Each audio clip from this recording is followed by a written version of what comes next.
बेटी, तुम भी तो कभी माँ बनोगी। आखिर एक माँ को अपनी बेटी के बारे में ऐसा क्यों सोचना पड़ा? आइए जानते हैं इस कहानी में।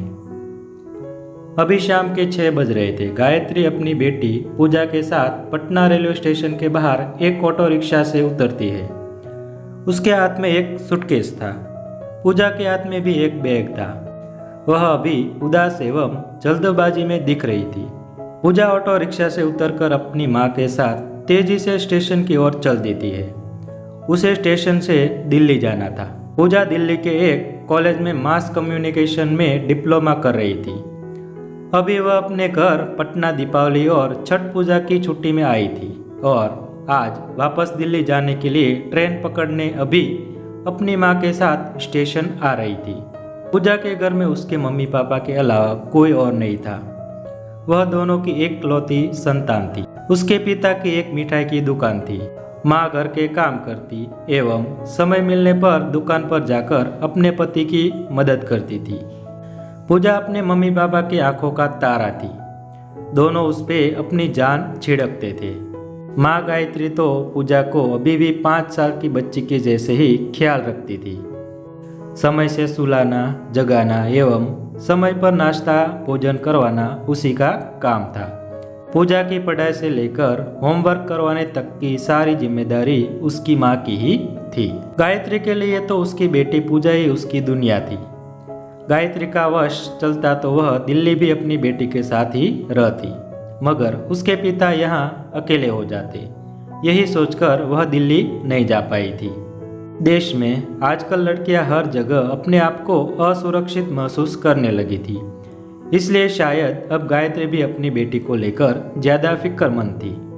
आज भी पूजा स्टेशन पर अकेले ही आना चाहती थी, मगर उसकी माँ समय को देखते हुए जिद करके उसे स्टेशन छोड़ने आ गई थी। पूजा पिछले 2 सालों से दिल्ली में रहकर पढ़ रही थी, मगर इन 2 वर्षों में ही वह आधुनिकता की अंधी दौड़ में शामिल होकर आज के ज़माने में रंग गई थी। पहले जहाँ उसे अपनी माँ का प्यार और दुलार बहुत अच्छा लगता था, वही अब उसे अपनी माँ का सुबह शाम सिर्फ हालचाल जानने के लिए कॉल आना भी बोरिंग लगने लगा था। पहले की प्यारी दुलारी स्पेशल मम्मा अब उसे हिटलर और जेलर मम्मा लगने लगी थी।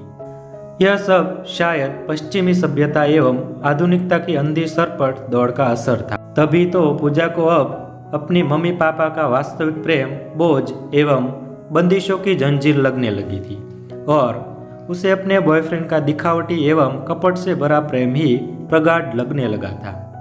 पिछले 15 दिन से पूजा अपने घर पटना आई हुई थी। वह भी अपनी मम्मी के बहुत कहने पर आई थी, नहीं तो बार बार पढ़ाई का बहाना बनाकर वह पिछले साल भर से घर ही नहीं आ रही थी। पूजा का घर भी नहीं आने का पढ़ाई तो सिर्फ एक बहाना था। मुख्य कारण तो उसका बॉयफ्रेंड नमन था, जिससे अब वह दूर रहना नहीं चाहती थी। घर में उसे माँ के सामने नमन से बात करने में नहीं बनता था, क्योंकि उसकी हिटलर मम्मा हमेशा पहले के जैसे ही साथ ही रहती थी। वह तो अब भी अपनी बेटी को साथ ही सुलाती भी थी। इसलिए पूजा को पिछले 15 दिनों से अपने बॉयफ्रेंड नमन से दिल खोलकर बात करने का मौका नहीं मिला था। अब भी पूजा जल्दी से अपनी माँ को घर वापस भेजकर नमन से दिल खोलकर बातें करने को ही उतावली थी। पूजा के मोबाइल पर नमन का अब कॉल और मैसेज भी बार बार आने लगा था, मगर पूजा माँ के सामने बात नहीं कर पा रही थी। इसलिए वह अभी और उदास थी, जबकि उसकी माँ को लग रहा था कि शायद घर से बाहर जाने के कारण वह उदास थी। पूजा ऑटो रिक्शा से उतरकर तेजी से स्टेशन की ओर चल रही थी। वह ट्रेन में बैठकर आराम से नमन से बात करने को बेताब थी। उसकी माँ उसे ट्रेन की सीट पर बिना बिठाए वापस जाने को तैयार ही नहीं थी, और आखिर वह जाती भी कैसे? वह एक माँ जो थी।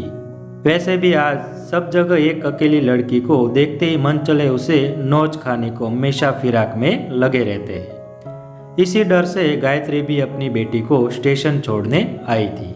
पूजा के पिताजी को अपनी मिठाई की दुकान से शाम होने के कारण फुर्सत ही नहीं मिला था, नहीं तो वो भी स्टेशन पूजा को छोड़ने जरूर आते। गायत्री और पूजा दोनों माँ बेटी जैसे ही स्टेशन पहुंचते हैं कि माइक से ट्रेन के बारे में प्रसारित हो रही खबर को सुनकर पूजा का मन और उदास हो जाता है। वह जिस ट्रेन से जाने वाली थी वह ट्रेन 1 घंटा लेट थी। गायत्री तो यह सोचकर और खुश हो रही थी कि चलो अभी उसकी लाडली बिटिया 1 घंटा और साथ रहेगी, जबकि पूजा मन ही मन रेलवे को बहुत ही भला बुरा कहने लगी थी। उसे अपने बॉयफ्रेंड से बात करने के लिए अभी 1 घंटा और इंतजार करना पड़ेगा। इधर पूजा के बॉयफ्रेंड नमन का कॉल और मैसेज बार बार उसके मोबाइल पर आ रहा था, मगर माँ के कारण वह बात नहीं कर पा रही थी। वह अंत में बुझे मन स्टेशन के गेट के पास ही सीढ़ी पर बैठ गई।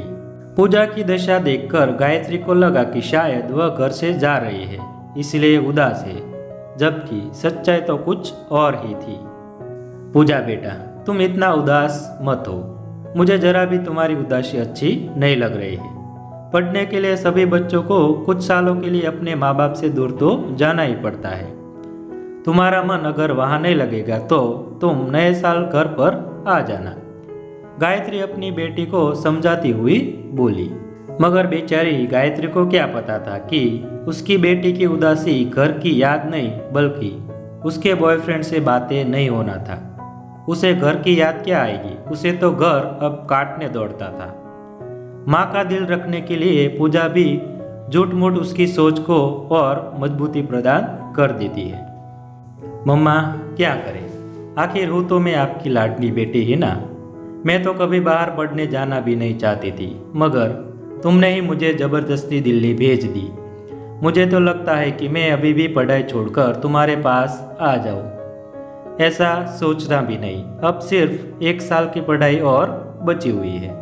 दोनों माँ बेटी अभी बैठी बातें ही करती रहती है कि पूजा जिस ट्रेन से जाने वाली थी वो ट्रेन प्लेटफॉर्म नंबर 1 पर आकर खड़ी हो जाती है। ट्रेन अब से ठीक 1 घंटा बाद खुलने वाली थी। पूजा ट्रेन को प्लेटफॉर्म पर रुकते देख मन ही मन खुशी से खिल उठती है। माँ, ट्रेन प्लेटफॉर्म पर आ गई है, मैं जाकर सीट पर बैठ जाती हूँ। अब तुम घर जाओ, नहीं तो मेरा मन और नहीं लगेगा। अरे नहीं बेटी, जमाना बहुत ही खराब है, जब तक ट्रेन खुल नहीं जाती मैं तब तक घर नहीं जाऊंगी। चलो मैं तुमको तुम्हारी सीट पर बैठा देती हूँ। नहीं चाहते हुए भी पूजा को अपनी माँ के साथ अपनी आरक्षित सीट पर आकर बैठना पड़ता है। पूजा के मोबाइल पर नमन का कॉल अब और ज़्यादा आने लगा था। गायत्री अपनी बेटी का सूटकेस और बैग सीट के नीचे रखकर वह भी उसी सीट पर बेटी के पास बैठ जाती है। अभी भी ट्रेन खुलने में 30 मिनट का समय बाकी था। उधर पूजा किसी भी तरह से अपनी माँ को वहाँ से घर भेजने की योजना बनाने में लगी थी। क्या पूजा अपनी माँ को घर भेजने में कामयाब होती है और अपने बॉयफ्रेंड से बातें कर पाती है या नहीं? जानने के लिए कहानी का अगला भाग जरूर देखिएगा। धन्यवाद।